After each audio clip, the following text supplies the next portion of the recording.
पिछले एपिसोड में हमने देखा था कि चान शेंग सेक जो होता है वो वहां से उस ट्रेजर को लाने के लिए चला गया था, जहां रास्ते में उनकी फाइट ह्यूमन के साथ हो जाती है। इसलिए किन यून सेक, फैंग शियानवेरी और त्यानिन टेंपल के जो लोग होते हैं वो सभी चान शेंग सेक के साथ फाइट करना शुरू कर देते हैं। लेकिन वो तीनों के तीनों ह्यूमन सेट अकेले चान शेंग सेक का जो एल्डर होता है उसका मुकाबला वहां पर नहीं कर पा रहे थे। उसने अपने फॉर्मेशन का इस्तेमाल करते हुए उन सभी को बहुत ही बढ़िया टक्कर दी होती है। जो फाइट सच में काफी ज्यादा जबरदस्त थी। वो अकेला एल्डर वहां पर 10 लोगों को अकेले संभाले जा रहा होता है, कोई भी उसे वहां पर नहीं हरा पा रहा था। जिसके बाद यहाँ से ये एपिसोड शुरू होता है। तो इस एपिसोड की शुरुआत में जब सारे के सारे ह्यूमन ये देख लेते हैं कि वो अब तो यहाँ पर इस एल्डर का आसानी से मुकाबला नहीं कर पाएंगे, तो वहां पर ज़ूकी ने अपने थंडर स्वॉर्ड का इस्तेमाल करना स्टार्ट कर दिया था, ताकि यहाँ पर उस स्वॉर्ड का इस्तेमाल करते हुए उस एल्डर की वहां पर जान ले सके। और जैसे उसकी वहां पर वो स्वॉर्ड एक्टिवेट होती है, चारों तरफ बिल्कुल बिजलियां गिरना शुरू हो जाती है। ये देखकर बाकी सारे लोग जो होते हैं अपने साथियों से कह रहे होते हैं यही हमारे पास सबसे अच्छा मौका है, हमें इस एल्डर को यहाँ से नहीं जाने देना होगा, ताकि ज़ूकी का जो अटैक है वो पूरी तरह से इस एल्डर को लग सके। क्योंकि अगर इस एल्डर ने यहाँ से भागने की कोशिश की तो हमें नहीं लगता कि दोबारा हमें मौका मिलेगा इसके ऊपर अटैक करने का। जिसके बाद सारे के सारे लोगों ने मिलकर वहां पर उस एल्डर को घेर लिया होता है। तब ये देखकर ज़ूकी जो होती है वहां पर अपनी थंडर स्वॉर्ड को एक्टिवेट करते हुए उसका सारा का सारा अटैक सीधा एल्डर की तरफ ही करना शुरू कर देती है। वो एल्डर वहां पर अपनी पावर का इस्तेमाल करते हुए दोबारा से अपने फॉर्मेशन को बाहर निकाल लेता है, ताकि उसके अटैक को यहाँ पर रोक सके। लेकिन जब तक काफी देर हो चुकी थी, सारे लोगों से बीच घिरा होने की वजह से वहां पर जो ज़ूकी का थंडर अटैक होता है वो उसे लग जाता है, जिस वजह से उस एल्डर को वहां पर बहुत ज्यादा तकलीफ हो रही थी। वो अपनी पूरी ताकत का इस्तेमाल करता है कि वो यहाँ पर इस अटैक को रोक सके, लेकिन यहाँ पर कोई फायदा नहीं हो रहा था। तब उसे समझ में आता है कि अब मुझे यहाँ पर इस अटैक को रोकने के लिए अपने सीक्रेट ब्लड मेथड का इस्तेमाल करना पड़ेगा, उसके बगैर मैं यहाँ पर इस अटैक को नहीं रोक पाऊंगा। जिसके बाद उसने वहां पर अपने हार्ट के अंदर से अपना डिमोनिक ब्लड निकाल कर अपने फॉर्मेशन के अंदर डाल दिया था, जिस वजह से वो फॉर्मेशन पहले से भी कहीं गुना ज्यादा पावरफुल हो गया होता है, क्योंकि उसके अंदर एल्डर का डिमोनिक ब्लड जा चुका था, जिस वजह से उन दोनों की पावर आपस में मिलना शुरू हो जाती है। लेकिन ये टेक्निक का इस्तेमाल करना इतना आम बात नहीं है। इस टेक्निक को इस्तेमाल करने की वजह से उस एल्डर की वहां पर बहुत ज्यादा हालत खराब हो गई होती है। एक कल्टीवेटर को अपनी पूरी की पूरी कल्टीवेशन पावर का इस्तेमाल करते हुए इतना खतरनाक वाला अटैक करना होता है, जिस अटैक को यहाँ पर उस एल्डर ने समन कर लिया था, ताकि वो यहाँ पर ज़ूकी के अटैक को रोक सके। जिसके बाद ज़ूकी का जो थंडर अटैक होता है वो वहां पर कमजोर होते हुए दिखाई देने लगता है। जो चीज देखकर आसपास जितने भी खड़े लोग होते हैं वो सभी काफी ज्यादा घबरा चुके थे और वो सभी वहां से भाग निकलते हैं, क्योंकि उन्हें पता था कि जब ये दोनों अटैक आपस में टकराएंगे तो यहाँ पर बहुत जोर का धमाका होने वाला है। कोई नहीं जानता कि यहाँ पर ये एल्डर का अटैक जीतने वाला है कि ज़ूकी का थंडर अटैक जीतेगा। ज़ूकी वहां पर अपनी और ज्यादा पावर का इस्तेमाल करते हुए अपने थंडर अटैक को पहले से भी कहीं गुना ज्यादा पावरफुल बना देती है। लेकिन वो एल्डर भी यहाँ पर पूरे ज्यादा जोश में आ चुका था और उसका फॉर्मेशन जिसके अंदर उसकी कल्टीवेशन पावर जा चुकी थी वो इतना ज्यादा खतरनाक तरीके से एक्टिवेट होने लगता है कि वो वहां पर ज़ूकी के थंडर अटैक को पूरी तरह से डिस्ट्रॉय कर देता है। और उसके डिस्ट्रॉय होने की वजह से वहां पर इतना जोरदार धमाका हुआ था कि ज़ूकी भी इससे बहुत दूर जाकर फेंका जाती है। उसे तो यकीन ही नहीं हो रहा था कि आखिर इस एल्डर ने इतना कमजोर होने के बावजूद भी मेरे इतने खतरनाक वाले अटैक को यहाँ पर कैसे रोक लिया। जिसके बाद सारे के सारे लोग उस एल्डर के पास आते हैं उसे देखने की ये अभी तक जिंदा भी है या फिर मर गया। लेकिन वहां पर एल्डर बहुत ही ज्यादा इंजर्ड हो गया होता है। ये उसने अपनी कल्टीवेशन पावर का इस्तेमाल करते हुए इस अटैक को यहाँ पर रोका था। तब वो एल्डर जो होता है सारे लोगों से कह रहा होता है, देख लेना मैं जल्दी तुम्हारे पास आऊंगा, तुम्हें आज जो तुमने किया है उसकी 100 गुना ज्यादा बढ़कर सजा देने के लिए, तो उस दिन का मेरा इंतजार करना। और इतना कहने के बाद वो वहां से चला जाता है, जिसके पीछे सारे लोग जा रहे होते हैं। लेकिन किन यू सेक का जो मैसेंजर होता है सारे लोगों को रोकते हुए कहता है किसी को इसके पीछे जाने की जरूरत नहीं है, हो सकता है ये एल्डर हमें फंसाने की कोशिश कर रहा हो और ये हमें फंसाते हुए अपने सेक्ट में ले जाए, जिसके बाद वहां पर जो उसके डिसाइपल होंगे वो हमारे ऊपर अटैक कर सकते हैं। वैसे भी ये काफी ज्यादा इंजर्ड हो चुका है, मुझे नहीं लगता कि दोबारा कुछ दिनों तक के फाइट करने के लायक बचेगा। जिस पर सारे के सारे लोग मैसेंजर की बात मानने के लिए तैयार हो जाते हैं। और यहाँ पर इतने सारे लोग अकेले एल्डर को वहां पर हराने की वजह से काफी ज्यादा उछल रहे थे कि देखो हमने तो यहाँ पर डीमन को उसकी औकात दिखा दी, देखो कैसे डर के हम इंसानों से भाग निकला। लेकिन असल में तो उस एल्डर ने उन सभी को बहुत ही अच्छी टक्कर दी थी। वहीं दूर खड़े होकर सारी चीजें शियाफान देख रहा होता है, जो खुद भी ये देखकर सोच रहा था कि आखिर न जाने की ह्यूमन इतनी सी चीजें हासिल करके कितना ज्यादा उछलते हैं। इन्हें डीमंस की असल पावर तो पता ही नहीं कि उनके पास कितनी ज्यादा पावर होती है। 10 वर्सेस 1 करके ये लोग इतना ज्यादा उछल रहे हैं जैसे इन्होंने दुनिया ही जीत ली हो। दूसरी तरफ हम उस एल्डर को देखते हैं जहाँ पर उसका साथी मैंग जो होता है जल्दी से उसके पास आता है, उसे संभाल रहा होता है, क्योंकि एल्डर यहाँ पर काफी ज्यादा इंजर्ड हो चुका था। ये देखकर तो सारे डिसाइपल हैरान रहते हैं कि आखिर उनके मास्टर को यहाँ पर हुआ क्या। तब वो जो एल्डर होता है सारे लोगों से कह रहा होता है किसी को घबराने की जरूरत नहीं है, मैंने यहाँ पर अपने एंशिएंट टेक्निक का इस्तेमाल कर लिया था, जिसका इस्तेमाल अपनी कल्टीवेशन पावर की वजह से किया जाता है और उसी की वजह से यहाँ पर मेरी थोड़ी सी हालत खराब हो चुकी है। अगर मैं कुछ दिनों का आराम करूँ तो मैं दोबारा से पहले जैसा नॉर्मल हो जाऊंगा, इसलिए तुम लोगों को घबराने की जरूरत नहीं है। हमारा काम अभी तक पूरा हुआ नहीं है, हमें अभी बहुत ही लंबा सफर तय करना है। जिसके बाद मैंग भी जो होता है सभी से कह रहा होता है आप लोग यहाँ कर आराम कर सकते हैं, तब तक कि मैं मास्टर को यहाँ पर संभालता हूँ, देखता हूँ उन्हें कितनी चोटें लगी हैं। जिस वजह से सारे के सारे डिसाइपल वहां से चले जाते हैं। जिसके बाद वो जो एल्डर होता है मैंग से कह रहा होता है सारे के सारे लोगों को तैयार करो, हमें अभी जाकर उस ट्रेजर को लाने के लिए चलना होगा। हम ज्यादा देर का इंतजार नहीं कर सकते क्योंकि मैं भी यहाँ पर ह्यूमन के साथ फाइट करते हुए आया हूँ। भले से वो सारे के सारे झुंड में थे लेकिन तब भी उनकी औकात काफी ज्यादा बढ़ चुकी है, इसलिए हम उसे इतना कमजोर नहीं समझ सकते। हमें अभी से तैयारी शुरू कर देनी होगी क्योंकि उस ट्रेजर को हासिल करने में हमें बहुत ज्यादा मुश्किलों का सामना करना पड़ सकता है। ये देखकर मैंग जो होता है वो काफी ज्यादा परेशान हो रहा होता है क्योंकि यहाँ पर उसके डिसाइपल बहुत ही कम बचे थे और इतने से डिसाइपल को लेकर वो ह्यूमन के साथ फाइट करते हुए उस ट्रेजर को लाने के लिए नहीं जा सकता। लेकिन तभी वो वहाँ पर उस एल्डर की बात को कैसे नकार सकता था, इसलिए वो एल्डर से कह रहा होता है आपको घबराने की जरूरत नहीं है, मैं यहाँ पर अपनी जान लगा दूंगा उस ट्रेजर को हासिल करने के लिए। तभी उसे वहाँ पर अजीब सा ऑरा महसूस होते हुए दिखाई देता है। ये देखकर वो जो एल्डर होता है मैंग से कह रहा होता है देखो यहाँ पर ऐसा लग रहा है कि वो ट्रेजर बॉर्न होने वाला है, इससे जल्दी से वहाँ जाकर देखो कि आखिर वहाँ पर क्या हो रहा है। तुम्हें जाकर देखना होगा कि वहाँ पर सबसे पहले कौन कौन पहुंच चुका है, उसके बाद हम पूरी तैयारी के साथ यहाँ से निकलेंगे। जिस पर मैंग जो होता है एल्डर से कह रहा होता है ठीक है मैं अभी वहाँ जाकर देख कर आता हूँ कि आखिर यहाँ पर हो क्या रहा है। और इतना कहने के बाद वो वहाँ से चला जाता है। जिसके जाने के थोड़ी ही देर बाद उस एल्डर को वहाँ पर अजीब सा पॉइजनस ऑरा महसूस हो रहा होता है। ये देखकर तो वो भी हैरान था कि आखिर यहाँ पर कौन आ रहा है जिसकी वजह से यहाँ पर इतना ज्यादा पॉइजनस ऑरा फैलते जा रहा है। वो अपने डिसाइपल से पूछता है क्या मैंग यहाँ पर आ गया, मैंने तो उसे पता लगाने के लिए भेजा था कि आखिर वहाँ पर किस तरह का ऑरा बाहर निकला है, लेकिन वो तो गायब ही हो गया। तभी वहाँ पर वू यान आ जाता है जो वहाँ पर मैंग की खून में लगी हुई स्वॉर्ड को फेंकते हुए एल्डर से कह रहा होता है एल्डर क्या आप इसी इंसान को ढूंढ रहे हैं जिसकी स्वॉर्ड मेरे हाथ में रह गई, मुझे माफ कर देना, जरा मेरे हाथों से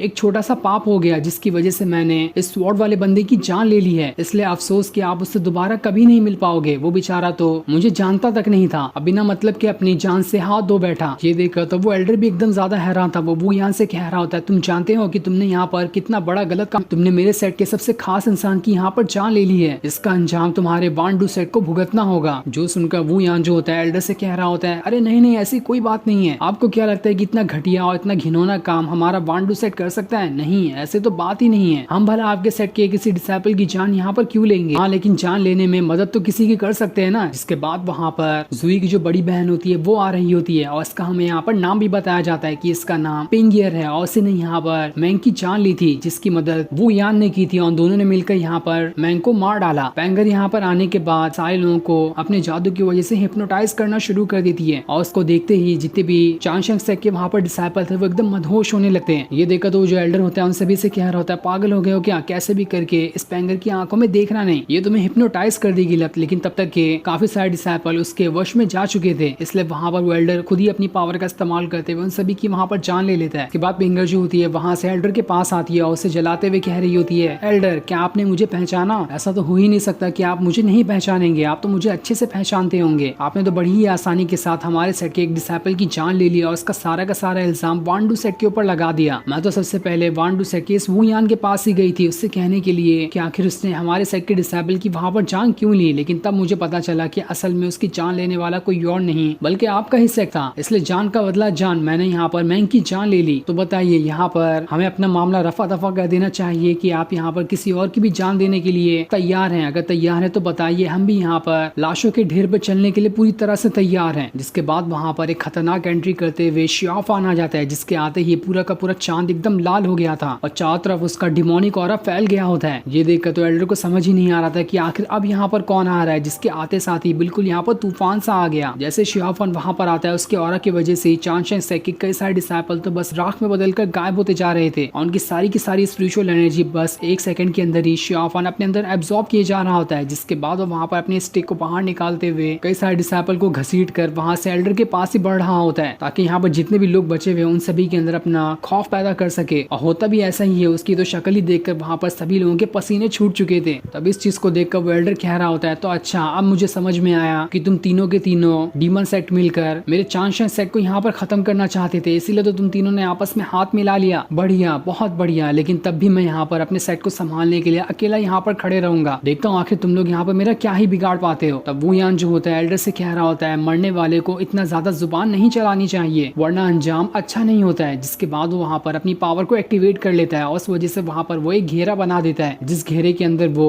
उस एल्डर के जितने भी डिसाइपल होते हैं उन सभी से कह रहा होता है कि अगर तुम यहाँ पर सरेंडर करते हुए इस घेरे के बाहर निकल कर आ गए तो हम तीनों यहाँ पर तुम्हारी जान बख्श देंगे, वरना तुम्हें तुम्हारे एल्डर के साथ ही यहाँ पर मरना होगा। जो सुनकर तो सारे के सारे डिसाइपल एकदम ज्यादा घबरा चुके थे और जल्द से जल्द वहाँ पर उस घेरे के बाहर निकल कर आने लगते हैं ताकि शियाफान और बाकियों के सामने सरेंडर करते हुए अपनी जान बचा सके। ये देखकर तो वो एल्डर भी एकदम हैरान रहता है कि उसके डिसाइपल ने तो उसे बस 1 सेकंड के अंदर ही धोखा दे दिया। वो नहीं जानता था कि उसके डिसाइपल इतने ज्यादा गद्दार निकलेंगे, लेकिन वो डिसाइपल भी यहाँ पर क्या ही कर सकते। गिनती के 2-4 डिसाइपल तो बचे होते हैं, वो सभी इतने खतरनाक तीनों लोगों का कैसे मुकाबला कर सकते थे। उन्होंने तो सरेंडर करके यहाँ पर अच्छा ही किया, कम से कम उनकी जान तो यहाँ पर बच गई। तब खुद को अकेला पाकर वो एल्डर भी एकदम ज्यादा हैरान और परेशान रह जाता है कि अब वो यहाँ पर करे तो करे क्या। वो एकदम अकेला हो चुका था यहाँ पर, इसलिए वो वहाँ पर शिया फान से कह रहा होता है, तुम जानते हो ना कि हमारे चांशेन सेक के पास कितनी सारी एशियन और मिस्टीरियस टेक्निक है। मैं नहीं चाहता कि मेरे मरने के बाद ये सारी की सारी टेक्निक बस हवा में ही गायब हो जाए, इसलिए मैं खुद यहाँ पर सरेंडर करने के लिए तैयार हूँ ताकि मैं तुम्हारे घोष कैसे का हिस्सा बन सकूँ। तो बताओ तुम, क्या मुझे तुम अपने सेक्ट में शामिल करना चाहते हो? मैं अपनी सारी की सारी सीक्रेट टेक्निक तुम सभी को सिखाने की वहाँ पर कोशिश कर सकता। लेकिन शिया फान यहाँ पर इतना ज्यादा बेवकूफ नहीं था, वो समझ गया होता है कि इसके पीछे उस एल्डर की जरूर कुछ चाल होगी। वो वहाँ पर उस एल्डर से कहता है, आप तो वैसे भी एक एल्डर हैं और आपकी रेप्यूटेशन मुझसे ज्यादा होगी क्योंकि आप चांशन सेट के मास्टर जो ठहरे। अगर आपको मैंने अपने सेट का हिस्सा बना लिया तो आखिर मैं कहाँ जाऊंगा? आप तो मेरी ही जगह मेरे सेट के अंदर खा जाएंगे, इसलिए मैं यहाँ पर कुल्हाड़ी के ऊपर अपना सर नहीं मारना चाहता। जो सुनकर पिंगर और वुयान जो होते वो दोनों भी समझ चुके थे कि अब उन्हें यहाँ पर उस एल्डर का खेल खत्म करना होगा। जिसके बाद वो तीनों मिलकर वहाँ से उस एल्डर की तरफ बढ़ना शुरू कर देते ताकि उसकी यहाँ पर जान ले सके। ये देखकर वो एल्डर भी समझ चुका था कि अब वो यहाँ पर नहीं बच पाएगा, इसलिए उसने दोबारा से वहाँ पर अपने फॉर्मेशन को निकाल लिया होता है ताकि आखिरी बार इन सभी के ऊपर यहाँ पर अटैक करते हुए कोशिश कर सके कि वो यहाँ पर जिंदा बच जाए। लेकिन जैसे ही वो सभी उसके ऊपर अटैक करने के लिए आते, चांशन सेक के अंदर उस एल्डर के नाम की जो मोमबत्ती लगी होती है वो बुझ जाती है, जिसका मतलब साफ था कि वो एल्डर उन तीनों के हाथों वहाँ पर मारा जा चुका है और इसके मरने के साथ साथ चांशन सेक पूरी तरह से खत्म हो चुका होता है। दूसरी तरफ हम सॉन्ग को देखते हैं जो कि किन्यू सेक का एक डिसाइपल है। वो पहले शियाओ यान का अच्छा दोस्त भी हुआ करता था। उसके पास उसकी बंदी आती है जो उससे कह रही होती है, तुम्हें लड़ाई में काफी ज्यादा चोटें लग चुकी है, लाओ मैं तुम्हारा इलाज कर देती हूँ। जिस पर सॉन्ग जो होता है उससे कह रहा होता है, ऐसी छोटी मोटी चोटें तो ऐसे ही लगते रहती है, अगर इतनी छोटी चोटों से मैं डर गया तो आखिर मैं डीमन का कैसे खात्मा कर पाऊंगा? मैं बाम्बू पीक डिपार्टमेंट का डिसाइपल हूँ, वहाँ के लोग ऐसी छोटी मोटी चोटों से तो बिल्कुल भी नहीं डरते। ये सुनकर तो उसकी बंदी को भी काफी ज्यादा गुस्सा आ जाता है। वो वहाँ से दूर आकर बैठ जाती है उससे नाराज होकर, जहाँ वो जूगी से कह रही होती है, क्या बाम्बू पीक डिपार्टमेंट के सारे डिसाइपल ऐसे ही होते हैं जो अपने लक्ष्य को हासिल करने के लिए किसी भी हद तक जाने के लिए तैयार है? वो तो वहाँ पर अपने पार्टनर पे भी ध्यान नहीं दे रहे कि क्या उन्हें उनके बारे में कुछ सोचना भी है या फिर नहीं। लेकिन ये सुनकर जूकी जो होती है उससे कह रही होती है, ऐसा नहीं है, बाम्बू पीक डिपार्टमेंट के जो भी डिसाइपल है वो अपने प्यार के लिए कुछ भी करने के लिए तैयार हो जाते हैं। और हाँ, इसमें ये बात भी बिल्कुल सच है कि उन्हें अपना लक्ष्य कैसे भी करके हासिल करना ही होता है, चाहे इसके लिए वो पूरी दुनिया को इधर से उधर क्यों ना कर दें। अब वो यहाँ पर इनडायरेक्ट तरीके से शिया फान के बारे में ही बातें कर रही होती क्योंकि वो भी बाम्बू पीक डिपार्टमेंट का एक डिसाइपल था। जिसके बाद हम किन्यून सेक के मैसेंजर को देखते हैं जो सभी से कह रहा होता है, हमने इस वेस्टर्न स्वॉर्म के आसपास के इलाकों को बहुत अच्छे से तरीके से देख लिया, लेकिन हमें अभी तक के उस रेयर ट्रेजर का कोई भी नामो निशान नहीं मिला है। इसलिए हमें लगता है कि अब हमें इस वेस्टर्न स्वॉर्म के काफी गहराई के अंदर जाना होगा ताकि वहां जाने के बाद देख सके कि वहां पर वो ट्रेजर है भी या फिर नहीं। बाकी जिसके साथी होते हैं उससे कह रहे होते हैं, आप जानते हैं ना कि वो जगह कितनी ज्यादा खतरनाक हो सकती है, वहां पर इतने ज्यादा पॉइजनस मॉन्स्टर वगैरह हैं जिसका हम अंदाजा भी नहीं लगा सकते। जिस पर वो जो मैसेंजर होता है अपने साथियों से कह रहा होता है, तो ठीक है, हम यहाँ पर 2 ग्रुप बना लेते हैं, जिस भी डिसाइपल के पास कम पावर होगी उन्हें हम इस वेस्टर्न स्वॉर्म के बाहरी इलाकों में निगरानी रखने के लिए भेज देंगे ताकि वो वहां पर देख सके कि ट्रेजर वहां पर आ भी रहा है या फिर नहीं। और जो हमारे खास डिसाइपल जिनके पास पावर ज्यादा है वो इस वेस्टर्न स्वॉर्म के एकदम गहराई के अंदर जाएंगे ताकि वहां जाकर देख सके कि वहां पर उस ट्रेजर का कोई नामो निशान है भी या फिर नहीं। और अगर रास्ते में हमारे सामने कोई मॉन्स्टर आ भी जाता है तब भी हम उसका मुकाबला कर लेंगे। इस पर बाकी लोग कहते हैं, जैसी आपकी मर्जी, आप जो कहेंगे वो हम करने के लिए तैयार हैं। दूसरी तरफ हम शिया फान और बाकियों को देखते हैं जिन सभी ने उस एल्डर की जान लेकर उसे एक पॉइजनस तालाब के अंदर दफना दिया होता है, जहाँ वुयान जो होता है उसे देखकर कह रहा होता है, आपको तो बहुत अच्छी जगह मिल गई है, मरने के बाद भी ऐसी जगह सिर्फ बदकिस्मत इंसान को ही मिलती है। तभी उन्हें वहाँ पर काफी ज्यादा ऑरा बाहर निकलते हुए दिखाई देता है, जो कि ऐसा लग रहा था कि वही ट्रेजर वहाँ पर बॉर्न हो रहा है। इस चीज को देखकर तो सारे के सारे लोग एकदम ज्यादा हैरान रह जाते हैं। वो सभी को समझ में आता है कि यहाँ पर जरूर वो ट्रेजर बॉर्न हो रहा होगा, इसलिए सारे लोग उस जगह पे जाने की तैयारी शुरू कर देते ताकि देख सके कि आखिर वहाँ पर ट्रेजर आ भी रहा है या फिर नहीं। और इस ट्रेजर को लाने के लिए सभी लोग अपने अलग अलग तरफ होके जा रहे होते हैं, क्योंकि यहाँ पर शिया फान, वुयान और पिंगर जो है वो भी अपने अपने सेट के लिए उस ट्रेजर को हासिल करना चाहते हैं। कोई भी एक साथ मिलकर उस ट्रेजर को हासिल नहीं करना चाहता, इसलिए शिया फान भी अपने घोस्ट सेट के डिसाइपल के साथ वहाँ से चला जाता है। कि कुछ टाइम बाद घोस्ट सेट का डिसाइपल शिया फान के पास आकर कह रहा होता है, मुझे हमारे सेट की तरफ से एक रिपोर्ट मिली है जिसके हिसाब से